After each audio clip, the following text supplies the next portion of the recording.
Mes chers investisseurs, bonjour. Je m'appelle Aminata. Je suis cofondatrice de Démé qui vous aide à investir au Sénégal tout en étant à distance dans les domaines de l'agriculture et de l'immobilier. Aujourd'hui, nous allons parler budget et ça va particulièrement vous intéresser si vous avez l'intention de faire comme moi, de venir vous installer pour vivre et entreprendre au Sénégal. Alors, mes chers investisseurs, vous le savez, le temps, c'est de l'argent. En tout cas, dans cette vidéo, j'ai envie de vous donner ma propre définition de cette expression. Qu'est-ce que ça veut dire, le temps, c'est de l'argent ? Ça veut dire que votre temps est précieux et donc vous devez l'utiliser à bon escient. Ça veut dire vous concentrer sur des tâches à forte valeur ajoutée.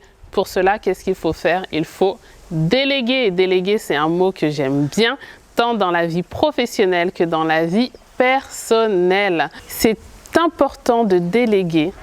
Si vous, comme moi, vous avez un objectif d'atteindre votre indépendance financière et vivre pleinement votre vie. Aujourd'hui, je vais vous donner des informations personnelles sur les tâches ménagères que je délègue pour pouvoir me concentrer sur mes tâches professionnelles à forte valeur ajoutée et sur ma vie de famille puisque le but du jeu, c'est de se dégager un maximum de temps pour vivre une vie satisfaisante et épanouissante.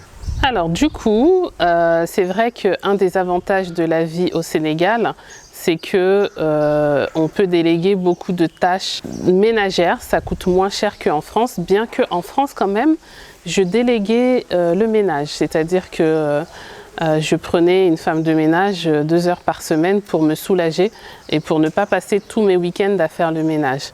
Mais c'est vrai qu'au Sénégal, les salaires étant plus faibles, on peut recevoir encore plus d'aide et ça, c'est extrêmement appréciable. Donc, pour ma part, j'ai un jardinier qui vient 4 fois par semaine et que je paye 70 000 francs. Si je devais faire moi-même l'entretien de mon jardin, j'en aurais pour 8 heures au moins par semaine, sans compter le fait que j'y connais rien, on va pas se mentir, j'ai pas la main verte. Donc je préfère confier ça à un professionnel qui va le faire correctement et qui va me faire gagner énormément de temps. Ensuite, j'ai également embauché une femme de ménage. Alors j'ouvre une parenthèse tout de suite. Il n'y a pas de bonne ni de fatou chez moi. Ce sont des termes extrêmement dégradants. On n'utilise plus le terme bonne en France depuis les années 80. Donc il n'y a aucune raison pour qu'on l'utilise ici. Même si les gens me disent non mais c'est comme ça, c'est ici. Non, moi je ne suis pas d'accord avec ça. Le terme fatou c'est encore pire. C'est insultant, c'est dégradant, c'est raciste tout simplement. Donc je referme la parenthèse. Je suis assez rabat-joie sur ce sujet mais c'est important. Donc bref, donc la femme de ménage elle vient 3 fois par semaine et je la paye 70 000 francs. Elle ne fait pas le repassage. Pour le repassage, j'envoie mes vêtements, je dépose mes vêtements chez Nathan Gay, au pressing Nathan Gay. La plupart du temps, c'est pour du repassage, parfois pour du lavage, mais bon, j'ai une machine à laver.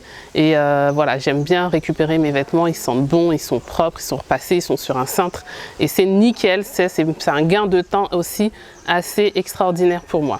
Si moi-même, je devais faire le ménage, le repassage et tout ça, j'en aurais pour au moins 15 heures par semaine, voire plus parce que la maison est grande, parce qu'il y a beaucoup de poussière et que le ménage il est quotidien en fait. Ensuite, j'embauche aussi un pisciniste qui vient 2 fois par semaine et que je paye 35 000 francs. Et là, c'est pareil, je n'ai ni les compétences ni le temps pour m'occuper correctement de la piscine. Si je devais faire ça moi-même, ça me prendrait au moins 6 heures par semaine, si ce n'est plus. Donc voilà, aussi une compétence très très précieuse. Et enfin, j'ai embauché également un cuisinier à domicile qui vient 3 fois par semaine, qui me prépare tous les repas de la semaine et qui me fait les courses, qui réfléchit au menu pour moi. Et ça, c'est une charge énorme que je délègue à cette personne-là, que ce soit en termes de préparation, mais aussi en termes de charge mentale, parce que réfléchir tous les jours à qu'est-ce que je vais manger, faire les courses en conséquence, etc., ça me prendrait un temps fou, à mon avis, au moins 3 heures par jour. Et voilà, je préfère déléguer cette partie-là pour avoir beaucoup plus de temps en soirée avec ma fille. Donc vous voyez, beaucoup de tâches ménagères que j'ai pu déléguer, ce qui me permet de me concentrer sur mon travail, puisque les tâches que moi j'effectue sont des tâches qui me rapportent de l'argent. Et si je passais ce temps-là à faire des tâches ménagères, je ne gagnerais pas d'argent. Ça me permet aussi de mieux profiter de ma vie, parce que depuis que je suis au Sénégal, ma fille me reproche de travailler beaucoup, parce que c'est la vie et je ne suis pas encore à un stade où je peux me permettre de ne plus travailler, mais je suis à un stade où je mets en place le système pour pouvoir profiter de la vie. Donc aujourd'hui, le but du jeu, c'est de travailler moins, mais de travailler de façon beaucoup plus intelligente, de façon beaucoup plus efficiente.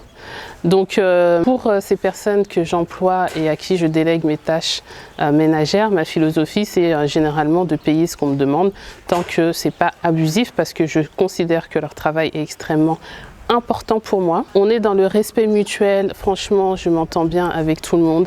Je n'ai pas de problème, si besoin je peux recadrer très gentiment, très tranquillement, et voilà, c'est pas parce qu'on est dans le respect qu'on est gentil qu'on manque de caractère, au contraire. Donc tout ça pour vous dire que optimisez votre temps dans la mesure du possible. Concentrez-vous sur les tâches qui vous rapportent de l'argent.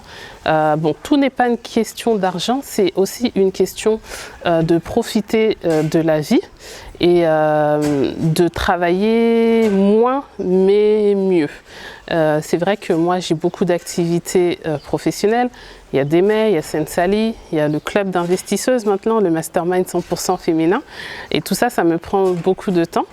Mais ce sont des activités aussi qui me passionnent. Donc c'est vraiment important pour moi.